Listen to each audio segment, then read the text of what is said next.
It's my feel-good breakfast show. A very good morning and welcome back to your Feel Good Breakfast Show. Thank you very much for choosing to start the day off with us as we engage in some very interesting conversations this morning. Now, it's estimated that nearly 780 million people worldwide do not have access to a source of clean water. And on the flip side, the rest of the population is spending close to $100 billion a year on bottled water. Now, both of which are pose as a threat on their own right, in their own right. And with the rise of plastic pollution posing a massive threat to our oceans and the larger humanity as well, we need to collectively start rethinking how we source, maintain and consume our water. And I can proudly say that one company here in South Africa is leading the way by quite literally creating water. We'd like to welcome this morning Keenan Lawrence from Cirrus Water. Good to have you here, Keenan Lawrence, everybody. Yes.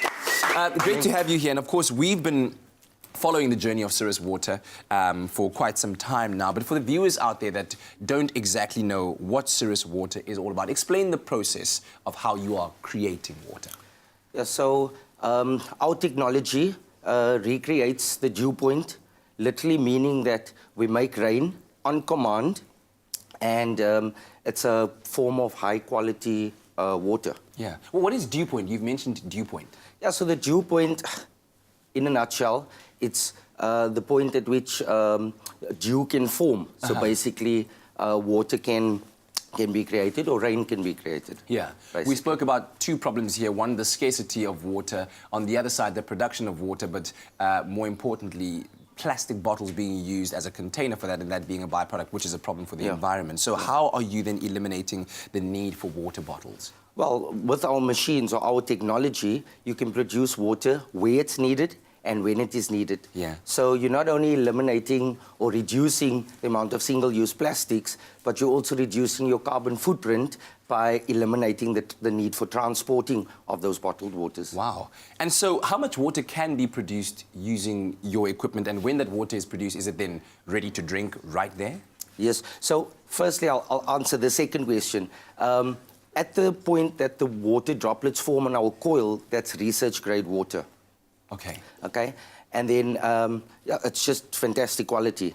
And then we can produce from 100 liters of water per day, and we have clients which is generating in excess of 5 cubic meters of water per day.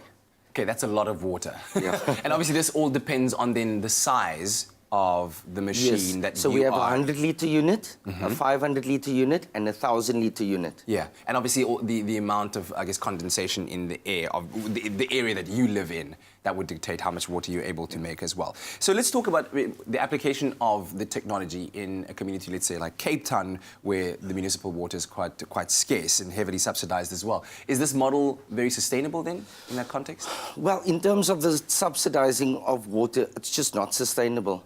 With South Africa being the first country in the world to basically make water a basic human right. So declare water a basic human right. It means every single person should get access to clean drinking water. Yeah. So, yes, it's not sustainable. However, our model is sustainable. It's probably the most sustainable source of water on Earth. Yeah. I'm going to ask a bit of a controversial question, but are you pitching this to local and perhaps national government? I mean, if this technology is so effective, and it sounds like it really is, why isn't the Western Cape Water Department purchasing a massive amount of these and putting them in strategic points to help with the water supply, where perhaps the natural occurrence thereof at our dams isn't so regular? Yeah, so... yeah, it's a bit of a catch-22 situation for us. What we're mainly focusing at this stage on is corporates and businesses. Okay. To privatize their own water. All right. Yeah, it's... So just from a company perspective, that is the market that you're targeting. Fair enough. At this stage. At this stage. Just saying those engineers need to start building at capacity, bigger machines. Exactly. All right. But what is the end goal then for Cirrus Water? Are you planning on this technology becoming the new norm at home, in business, and I guess overall? So our current technology is the most advanced atmospheric water generation technology in the world. Wow. And it's locally manufactured, developed, designed, and sold. We've also have some, we've into the export market as well now with big major companies and corporates, international companies and corporates.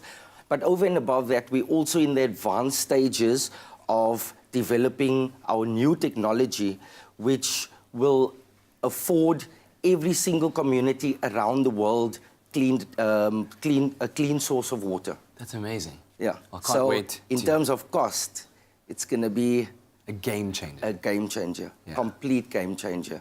And we're about 8 months away. Wow, Keenan, exciting news. Thanks for joining us and sharing that with us. You're Much welcome. appreciated. Cirrus Water, as you've heard, is an environmentally friendly and cost-effective alternative to bottled water that will drastically reduce our carbon footprint. So if you're interested in finding out more, you can visit cirruswater.co.za. Turning air into pristine, clean drinking water. Cirrus Water, the future of sustainable drinking water.